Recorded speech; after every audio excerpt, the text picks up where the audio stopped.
बड़ी खबर से शुरुआत इस बुलेटिन की कर रहे हैं। हरियाणा कांग्रेस की दिल्ली में एक अहम बैठक चल रही है।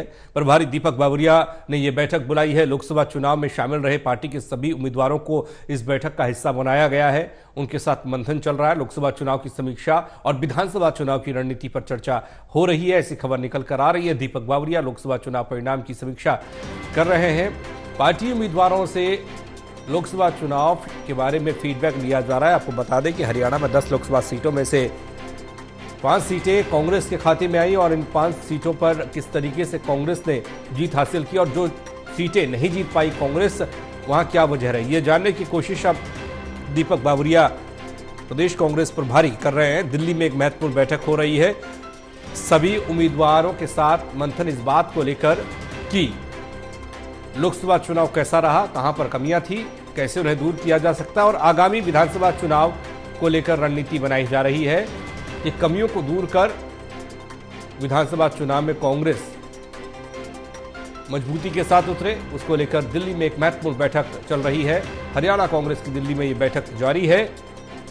विधानसभा चुनाव की रणनीति पर यह बैठक चर्चा, जिसमें लोकसभा चुनाव का फीडबैक लिया जा रहा है और साथ ही साथ विधानसभा चुनाव पर चर्चा हो रही है। प्रणय शर्मा जुड़ रहे हमारे साथ, हमारे संवाददाता। प्रणय, बड़ी महत्वपूर्ण बैठक की मानी जा रही है। दीपक बावरिया के नेतृत्व में बैठक हो रही है हरियाणा कांग्रेस की। क्या कुछ इस बैठक का एजेंडा है? बिल्कुल, देखिए एजेंडा साफ है कि जिस तरीके से जो भी नतीजे रहे हैं उन नतीजों को ध्यान में रखते हुए आगे किस तरीके से पार्टी मजबूत हो सकती है, पार्टी की आगे की रूपरेखा क्या रहेगी और विधानसभा चुनाव को लेकर क्या रणनीति रहेगी, इसे लेकर ये महत्वपूर्ण बैठक हो रही है। इस बैठक में पार्टी के जीते हुए और हारे हुए कैंडिडेट जो हैं वो मौजूद रहेंगे और बैठक का मुख्य उद्देश्य है कि किस तरीके से आने वाले विधानसभा चुनाव में पार्टी को मजबूत करना और जो कमियां रही हैं इस बार लोकसभा चुनाव में, उन कमियों को कैसे दूर करना है, ये इस बैठक का मुख्य एजेंडा है। और बैठक जो है वो शुरू हो चुकी है। बैठक में अगर हम बात तो रामदान सिंह पहुंच चुके हैं। इसके अलावा जयप्रकाश जो है कांग्रेस के सांसद, वो पहुंच चुके हैं। सतपाल ब्रह्मचारी पहुंचे हुए हैं। दिव्यांशु बुद्धिराजा पहुंचे हुए हैं।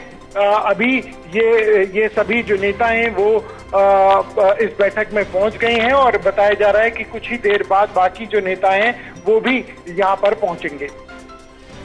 बड़े जिस तरीके से कांग्रेस का प्रदर्शन रहा, गठबंधन के तहत चुनाव लड़ा इस बार कांग्रेस ने हरियाणा में 1 सीट सहयोगी आम आदमी पार्टी को दी।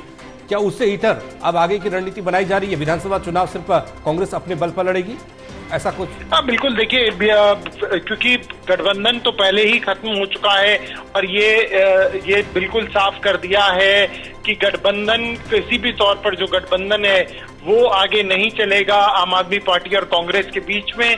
गोपाल राय ने भी इस बारे में जानकारी दी थी कि सिर्फ लोकसभा चुनाव तक के लिए गठबंधन सीमित था। तो ऐसे में अब ये देखना होगा कि कांग्रेस पार्टी पूरी तरीके से, क्योंकि कांग्रेस पार्टी में सब कुछ ठीक चल रहा है ये भी नहीं है, आपसी गुटबाजी और नाराजगी नेताओं में काफी ज्यादा है और हम ये भी देख रहे हैं कि कांग्रेस पार्टी को छोड़ने का जो सिलसिला है नेताओं का वो भी लगातार जारी है। तो इन सारी बातों को ध्यान में देखते हुए किस तरीके से पार्टी को आने वाले विधानसभा चुनाव में मजबूत करना है और कैसे एक बार फिर से सत्ता में वापसी करनी है, इसकी जो कवायद है वो पार्टी में शुरू हो गई है।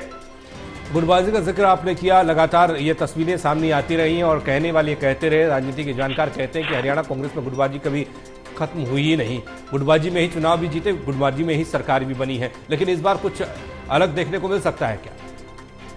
बिल्कुल, देखिए पार्टी की कोशिश है कि जो लगातार 2 बार से हरियाणा के अंदर सरकार बनाने में वो नाकाम रहे हैं, वो इस बार वो गलतियां इस बारी ना दोहराई जाए और कोशिश इस बात की है कि पार्टी एकजुटता दिखाए। जो नेता हैं कार्यकर्ताओं में एक मैसेज जाने की कोशिश है कि पार्टी पूरी तरह से एकजुट है और आने वाले विधानसभा चुनाव में वो पूरी तैयारी के साथ, पूरी ताकत के साथ मैदान में उतरेगी और उसी सब बातों को ध्यान में रखते हुए आज ये बैठक बुलाई है, जिसकी अध्यक्षता खुद प्रभारी दीपक बावरिया कर रहे हैं। सभी वो उम्मीदवारों से और जो जीते हुए सांसद हैं उनसे फीडबैक लेंगे, उनसे उनसे जानकारी लेंगे कि आखिर उनका अनुभव क्या रहा है, कहाँ कमजोरी रही, कहाँ पर पार्टी को और मेहनत करने की आवश्यकता है, कहाँ पर उन्हें लगा कि भीतर घात हुआ है। इन सभी बातों को इस बैठक में इन बातों पर चर्चा की जाएगी। चलिए, नजर बनाए रखिएगा। प्रणय, आपके पास फिर हम अपडेट के लिए आएंगे। फिलहाल आपका बहुत शुक्रिया। दीपक बावरिया लोकसभा चुनाव परिणाम को लेकर समीक्षा बैठक कर रहे हैं। हरियाणा को लेकर यह बैठक हो रही है। यहाँ हरियाणा के उम्मीदवार और जीते हुए सांसद मौजूद हैं। कहां पर कमी रही और आगे विधानसभा चुनाव को लेकर क्या रणनीति बनेगी, कैसे बनेगी, इस पर भी मंथन हो रहा है।